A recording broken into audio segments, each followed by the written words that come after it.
ದೊಡ್ಡ ಗುಡ್ಡದ ರಹಸ್ಯ ಭಾಗ 4 ಲೇಖಕರು ರಾಘವ್ ವಿಶ್ವಾಸಿ.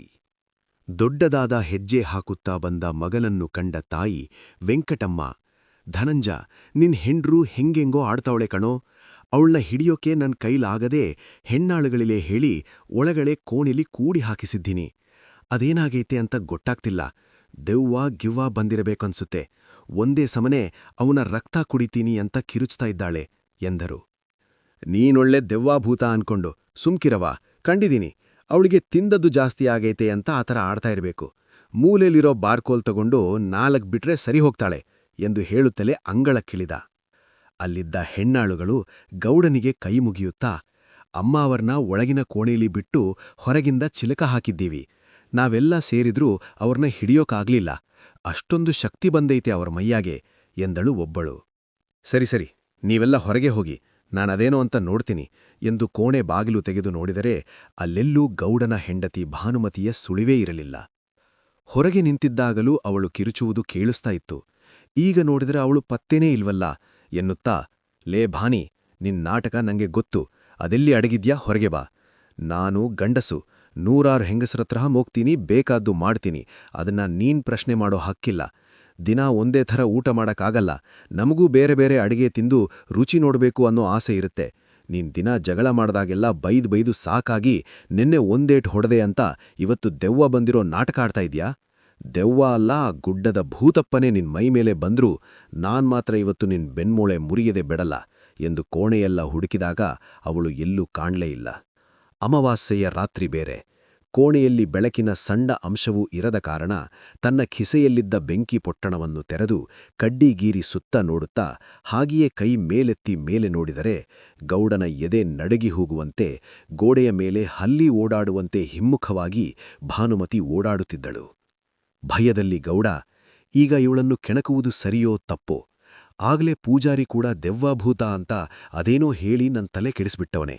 ಇವಳು ನೋಡಿದ್ರೆ ಹೆಂಗಾಡ್ತಾವಳೆ, ಏನ್ ಮಾಡ್ಲಿ ಎಂದು ಈ ರಾತ್ರಿ ಇವಳನ್ನ ಕೆಣಕೋದು ಬೇಡವೇ ಬೇಡ, ಬೆಳಗ್ಗೆ ನೋಡ್ಕೊಳ್ಳೋಣ ಎಂದು 1 ಹೆಜ್ಜೆ ಮುಂದಿಟ್ಟಿದ್ದಷ್ಟರಲ್ಲಿ, ಗೌಡ, ಎಲ್ಲಿಗ್ ಹೊಂಟೆ ಎಂದಳು ಭಾನುಮತಿ. ಅವಳ ಮಾತು ದಿನನಿತ್ಯದ ಗೌಡನ ಹೆಂಡತಿಯ ದನಿಯಂತಿರದೆ ವಿಶಾಖಳದ್ದಾಗಿತ್ತು. ನೀನು ಎನ್ನುತ್ತಾ ನಾಲಿಗೆ ತೊದಲುತ್ತಾ ಗೌಡ ಹಿಂದಕ್ಕೆ ಹೆಜ್ಜೆ ಇಟ್ಟು ಮಂಚದ ಕಾಲು ತಾಗಿ ಕೆಳಗೆ ಬಿದ್ದ. ತಕ್ಷಣ ಗೋಡೆಯ ಮೇಲಿಂದ ಹಾರಿ ಕೆಳಗೆ ನೆಗೆದವಳು ಗೌಡನ ಮುಖದ ಮುಂದೆ ಬಂದು ಕೂದಲು ಸರಿಸಿ ತನ್ನ ಮುಖವನ್ನು ತೋರಿಸಿದಳು. ಅಂತಹ ಭಯಂಕರವಾದ ಮುಖವನ್ನು ಕಂಡ ಗೌಡ ಭಯದಿಂದ ಪಕ್ಕಕ್ಕೆ ಮುಖ ತಿರುಗಿಸಿ ಕಣ್ಣು ಮುಚ್ಚಿಕೊಂಡು ಬಿಟ್ಟ. ಹೌದು, ನಾನೇ ಬಂದಿರೋದು. ನನ್ನ ನೋಡಿದಾಗಲ್ಲ ಚೆಂದುಳ್ಳಿ ಚೆಲ್ವಿ ಅಂತಿದ್ದೆ. ಇವತ್ಯಾಪೋ ಭಯಪಡ್ತಾ ಪಕ್ಕಕ್ಕೆ ಮೂತಿ ತಿರುವಿದ್ಯಾ ಎಂದಳು. ಯಾವಾಗಲೂ ಸರಸಕ್ಕೆ ಕರಿತಿದ್ದೆ ಅಲ್ವಾ, ಈಗ ಬಾ ಸರಸ ಆಡೋಣ ಎಂದವಳು ತನ್ನ ಸೆರಗನ್ನು ಜಾರಿಸಿದಳು. ಆದರೂ ಗೌಡ ಅತ್ತ ತಿರುಗಲಿಲ್ಲ. ಓಹೋ, ಇದು ನಿನ್ನ ಹೆಂಡತಿ ದೇಹ ಅಲ್ವಾ, ನಂದಾಗಿದ್ರೆ ಇಷ್ಟೊತ್ತಿಗೆ ನಿನ್ನ ಆಸೆ ಕೈಗೂಡುವ ಕಾಲ ಬಂತು ಅಂತ ಗಪ್ಪನೆ ಅಪ್ಕೊಂಡ್ಬಿಡ್ತಿದ್ದೆ ತಾನೆ ಎಂದವಳು ತನ್ನ ನಾಲಿಗೆಯನ್ನು ಹೊರಗೆ ಚಾಚಿದಳು. ಬಾಯಿ ತೆರೆದ ತಕ್ಷಣ ಕೆಟ್ಟ ವಾಸನೆ ಅವಳ ಬಾಯಿಂದ ನುಗ್ಗಿ ಬಂತು.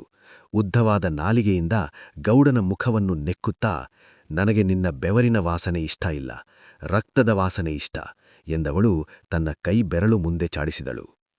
ಇಷ್ಟು ಹೊತ್ತು ಗೌಡನನ್ನು ಅಣಕಿಸುವ ಸ್ವರದಲ್ಲಿ ಮಾತನಾಡಿದ್ದವಳು ಈಗ ಕೋಪದ ರೂಪ ತಾಳಿದ್ದಳು. ಕಣ್ಣುಗಳಲ್ಲಿ ಬೆಂಕಿಯ ಕಿಡಿಯಾಡುತ್ತಿತ್ತು. ತನ್ನ ಕೈಗಳಲ್ಲಿನ ಉಗುರು ತಕ್ಷಣ ಬೆಳೆದು ಚೂಪಾದ ಆಯುಧವಾಯಿತು. ನಾನು ಒಬ್ಬಳೇ ಅಲ್ಲಿರುವಾಗ ನೀನ್ ಮಾತ್ರ ಇಲ್ಲಿ ನೆಮ್ಮದಿಯಿಂದ ಇರೋಕೆ ಹೇಗೆ ಸಾಧ್ಯ? ಅದಕ್ಕೆ ಬಾ ನನ್ನ ಜೊತೆ ಎಂದು ಅವನ ಹೊಟ್ಟೆಯ ಭಾಗಕ್ಕೆ ಉಗುರನ್ನು ಹಾಕಿ ಬಗೆಯಲು ಹೋದಾಗ ಎಚ್ಚೆತ್ತ ಗೌಡ ಹಿಂದಕ್ಕೆ ಸರಿದ. ಅದಾದರೂ ಸ್ವಲ್ಪ ತಡವಾಗಿದ್ದ ಕಾರಣ ಅವಳ ಉಗುರು ಗೌಡನ ಹೊಟ್ಟೆಯ ಮೇಲೆ ಗೀರು ಹೊಡೆದಂತಾಯಿತು. ಗಾಯವಾಗಿ ರಕ್ತ ಸೋರಲು ಶುರುವಾಯಿತು. ನಾನು ಸತ್ತೆ ಎನ್ನುತ್ತಾ ಗಾಬರಿಯಲ್ಲಿ ಗೌಡ ಎದ್ದು ಬಾಗಿಲ ಕಡೆ ಓಡುವಾಗ ಅವನ ಕಾಲನ್ನು ಭದ್ರವಾಗಿ ಹಿಡಿದಿದ್ದಳು ವಿಶಾಖ. ನನ್ನಿಂದ ತಪ್ಪಿಸಿಕೊಂಡು ಎಲ್ಲಿಗೆ ಹೋಗ್ತೀಯಾ ಗೌಡ? ಇವತ್ತು ಅಮಾವಾಸ್ಯೆ, ನನ್ನ ಲೆಕ್ಕಕ್ಕೆ ನಿನ್ನನ್ನು ಸೇರಿಸಿಕೊಳ್ಳುತ್ತೇನೆ ಎಂದಳು. ಹೋದ ಅಮಾವಾಸ್ಯೆಯಲ್ಲಿ ಚಂದ್ರನನ್ನು ಕೊಂದು ಅದನ್ನು ಇದೇ ವಿಶಾಖಳ ಲೆಕ್ಕಕ್ಕೆ ಕಟ್ಟೋಣ ಎಂದು ಹೇಳಿದ್ದ ಗೌಡನ ಮಾತು ಈಗ ನೆನಪಿಗೆ ಬಂತು. ನನ್ನಿಂದ ತಪ್ಪಾಯ್ತು, ಬಿಟ್ಟುಬಿಡು ಎಂದು ಧನಂಜಯ ಅವಳ ಕಾಲಿಗೆ ಬೀಳಲು ಮುಂದಾದ. ನಿನ್ನ ಯಾವುದೇ ನಾಟಕಕ್ಕೂ ನಾನು ಕರಗುವುದಿಲ್ಲ ಎಂದು ಚೂಪಾದ ಉಗುರನ್ನು ಮೊದಲೇ ಸಿದ್ಧಪಡಿಸಿಕೊಂಡವಳು ಬೆನ್ನಿನ ಮೂಲಕ ಅವನ ಹೊಟ್ಟೆಯನ್ನು ಬಗೆಯಬೇಕು ಎಂದು ಇನ್ನೇನು ಕೈ ಹಾಕುವಷ್ಟರಲ್ಲಿ ಅವಳ ಮುಖದ ಮೇಲೆ ವಿಭೂತಿಯ ಪ್ರೋಕ್ಷಣೆಯಾಗಿತ್ತು. ಉರಿ ಉರಿ ಎನ್ನುತ್ತಲೇ ಗೌಡನ ಹೆಂಡತಿ ಭಾನುಮತಿ ಮೂರ್ಛೆ ತಪ್ಪಿ ಬಿದ್ದಳು. ಕಿಟಕಿಯ ಮೂಲಕ ಕಪ್ಪು ಹೊಗೆಯ ರೂಪದಲ್ಲಿ ವಿಶಾಖಳ ಆತ್ಮ ಹೊರಗೆ ಹೋಯಿತು. ಅಲ್ಲಿಗೆ ಬಂದಿದ್ದು ಯಾರು? ವಿಶಾಖಳನ್ನು ಯಾವ ಕಾರಣಕ್ಕೆ ಸಾಯಿಸಲಾಯಿತು? ಕಾಯುತ್ತಿರಿ ಮುಂದಿನ ಭಾಗಕ್ಕೆ. ಕಥೆ ಇಷ್ಟವಾದಲ್ಲಿ ಲೈಕ್ ಮಾಡಿ, ಕಮೆಂಟ್ ಮಾಡಿ, ನನ್ನ ಚಾನೆಲ್ ಅನ್ನು ಸಬ್ಸ್ಕ್ರೈಬ್ ಮಾಡಿ.